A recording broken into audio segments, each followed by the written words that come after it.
two girls raped and sold. Gets their revenge in the most gruesome way. Hello, today we will recap a horror mystery movie titled Even Lambs Have Teeth. Before we start, please subscribe to our channel for free because we'll upload new videos regularly. Spoilers ahead, watch out, and enjoy. The upcoming summer break brings excitement to Katie and her best friend Brittany. Eager to make the most of their vacation, they plan a shopping spree in New York. To fund their adventure, they decide to take on temporary jobs with full support from Katie's mother. She helps them secure positions at an eco-farm through a connection with a friend. The following day, Katie's uncle David, who happens to be an FBI agent, takes the girls to the station. Emphasizing the importance of safety, he provides specific instructions. Once they reach the farm, he advises them to use a prearranged code to let their family know they are safe. While waiting for the bus, the girls decide to use the restroom at the supermarket. Unfortunately, they are told that the store doesn't offer restroom facilities for customers. Apologizing, they get ready to leave. The store clerk kindly says goodbye and warns them about the neighborhood's safety, emphasizing not to accept drinks from strangers. Katie appreciates the advice but doesn't take it too seriously. With plenty of time on their hands, they decide to spend it at a nearby cafe. When the girls ask about restroom facilities, the bearded cafe owner, with a creepy grin, seems overly interested in their beauty, making Brittany uncomfortable. Two brothers join the scene, and Katie, charmed by their looks, casually shares details about their upcoming plans. The brothers, upon hearing about the girls' destination, offer a ride, insisting it's on their way. Charmed by their friendliness, the girls, without hesitation, accept the offer and hop into the pickup truck headed for the mountains. Initially filled with laughter and conversation, the atmosphere takes a turn as the girls realize the truck has missed the farm's turnoff. Brittany, growing nervous, holds on to Katie's hand and questions the older brother about their destination. Instead of a clear answer, he responds with a mysterious smile, leaving the girls uneasy about what lies ahead. Soon, the truck comes to a stop in front of a rural farmhouse, and Katie and Brittany cautiously get off. The brothers confess their true intentions, admitting that they wanted to invite the girls to their home but were afraid of rejection. They promise a short break before continuing the journey to the farm. During this moment, the brothers' mother comes out of the house, a kind and elderly woman. She warmly invites the girls inside for some rest, and despite their hesitation, Katie and Brittany follow her.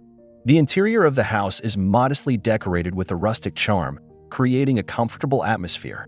Katie seizes the opportunity to discreetly send a coded message to her uncle, assuring him of their safety. In her perception, there's no apparent danger in this welcoming environment.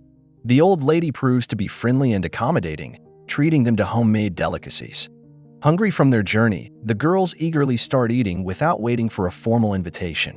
However, Brittany soon experiences a strange blur in her vision. Alarmed, she grabs Katie and attempts to flee, but their escape is short-lived as they collapse. The brothers quickly carry them back inside. Upon waking up, they discover they are trapped inside a container in the heart of the forest. Terrified, they scream for help, praying that someone will hear them. The younger brother, casually approaching with a long gun in hand, dismisses their pleas, claiming that their cries won't reach anyone in this remote wilderness. The brothers reveal their sinister motive of kidnapping attractive girls for their profit. A bearded man, presumably the leader of their criminal enterprise, arrives to inspect the situation. He scolds the younger brother for his recklessness. Unaware of the predetermined sequence, he takes Katie's phone and sends a message home, falsely assuring their safety. The bearded man's mistake in the code exposes their true situation. Unfortunately, Officer David doesn't have his phone to notice the error right away. Katie and Brittany endure humiliation and torment in the forest, forced into public bathing by their captors. In their desperate state, an elderly police officer with a gun appears from the woods. The girls quickly seek refuge behind him, hoping for a way out. Katie believes her uncle saw the coded message and sent assistance, but the officer is actually working with the three human traffickers. He has come to debauchery and to satisfy his base desires, not to uphold justice. After a brief conversation with the brothers, old Officer Ethan swallows a blue pill and enters the container containing Katie. Soon after, he emerges, satisfied, pulling up his trousers, leaving Katie crying silently. Their depressing existence continues. Soon after, new customers arrive at the container, this time a curly-haired man who has chosen Brittany. The man with violent tendencies not only violates Brittany, but also burns her abdomen with cigarettes. screams erupt from the container, and Katie stands outside, unable to bear it and covering her ears. In the meantime, David becomes aware of an irregularity in Katie's message. Concerned for his niece's safety, he reaches out to the farm owner, discovering that Katie and Brittany never reached their destination or established contact. With their phones consistently unreachable, David, who initially had vacation plans with his girlfriend, now has to set aside those plans to investigate Katie's whereabouts. At the same time, the container welcomes the day's third visitor, who wears a sinister mask and makes strange noises. Both girls are terrified because they are unaware of his true identity.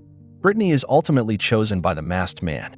Following the humiliation, he places the mask on Brittany's head and walks away with an air of arrogance. Brittany can't see his face, but the crucifix tattoo on his arm is burned into her mind. Meanwhile, David goes to the local police station seeking information and coincidentally encounters Officer Ethan, who had been involved in assaulting Katie. Unaware that Ethan is working as an informant for the trafficker brothers, David engages in what he believes is cooperative conversation, learning more about the girl's disappearance. As the trafficker brothers become aware of David's presence at the police station, they decide to take drastic measures, killing the girls and eliminating any evidence. Katie overhears their conversation. She quietly informs Brittany of the news after the villains have left. Their only chance of survival now is to fight back. Just as they strategize, the man who had harmed Brittany returns, tasked with keeping an eye on the girls while the other criminals search for new victims in the town. Seeing a chance, Katie pretends to be nice to the curly-haired man.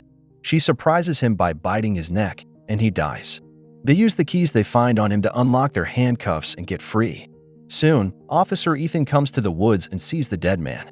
He gets ready to chase them in his car, but the girls have already taken it and driven away to freedom. On their way back, Katie sees a girl by the road who needs a ride. Without hesitation, she drives straight toward the town. Brittany looks at the girl, feeling a mix of emotions. Not long ago, they were carefree, getting into a stranger's pickup truck, which led to their most tragic experience. Determined to prevent anything like this from happening again, they decide to seek revenge. First, the girls go to a hardware store for supplies: hatchets, ball-peen hammers, nails, baseball bats, and almost every imaginable weapon. They ask the store owner for the bearded leader's address. When he returns home, Katie and Brittany ambush the bearded man. He is struck repeatedly, and the nails distort his features. Then, tied to a table by the girls, he is brutally tortured, forced to reveal his accomplice's whereabouts. He pleads for mercy, hoping the girls would show compassion and spare him. Yet, he forgets that not long ago, the girls begged him for the same thing, only to be met with humiliation and violence. Seeing that his pleas are futile, the bearded man divulges the location of his accomplices and the location of his money, hoping that the girls will spare him.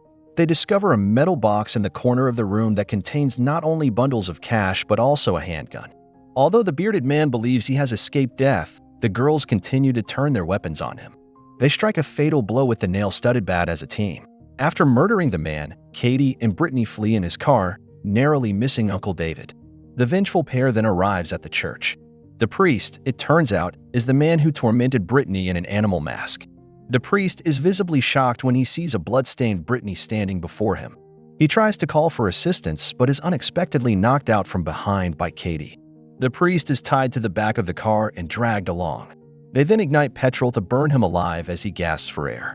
Meanwhile, David goes to the local police station to inquire about the investigation and uses his cell phone to call his niece. The phone's ringtone emerges from Officer Ethan's pocket. David realizes the truth at once, but it is too late. Ethan then ties him up with the intention of having his way with the newly captured girls before killing him. Katie and Brittany arrive just in time. They not only kill Ethan, but they also save Uncle David and two young girls. Ethan is being interrogated in a chair. He begs the girls for mercy and tries to buy his life with money. Katie and Brittany exchange a friendly smile. They take out a revolver and play Russian roulette with him, allowing the evil old cop to feel the thrill of life and death. He thought the girls would spare him after 5 shots were fired, but he couldn't avoid being shot in the head. Katie entrusts the task of rescuing her uncle to the 2 innocent girls in order to prevent Uncle David from disrupting their revenge plan. She and Brittany rush ahead to the traffickers' hideout. The seemingly kind but malicious old woman is the first to face retaliation. She blacks out after consuming a glass of wine. Unbeknownst to her, Katie had secretly spiked the drink with a sedative. Katie and Brittany imprison her in the basement.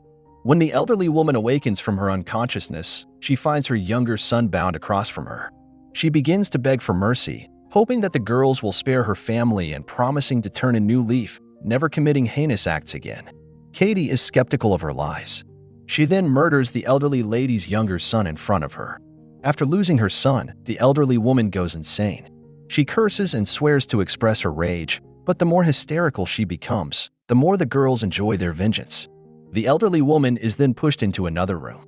Her older son is imprisoned here. He keeps a sense of conscience, constantly repenting for everything he's done and blaming his mother for leading him and his brother astray. Katie hands him a baseball bat and orders him to kill his own mother at gunpoint. However, the elder son is unable to do so. He eventually meets the fate of being shot in the head. The two girls wipe their fingerprints off the gun and place it in the hands of the elder brother, making the entire murder case appear to be a family feud and vendetta. The old woman knows she's doomed, but her strong desire to live drives her to fight one last time. She claims to have a lot of money hidden in her house, all in a biscuit tin, and hopes to use it to buy her life. But the girls don't give her that opportunity. Katie eventually shaves the wicked old woman's entire head off with a lawnmower. At this point, all of the evil people have received their just retribution. Katie and Brittany stayed out of trouble thanks to their uncle's protection. The story comes to an end here. Thank you for being a part of Black's Movie Recaps. If these tales of mystery and intrigue sent shivers down your spine, make sure to hit that like button and subscribe to Black's Movie Recap for more bone-chilling narratives. Stay tuned, and until next time, stay captivated.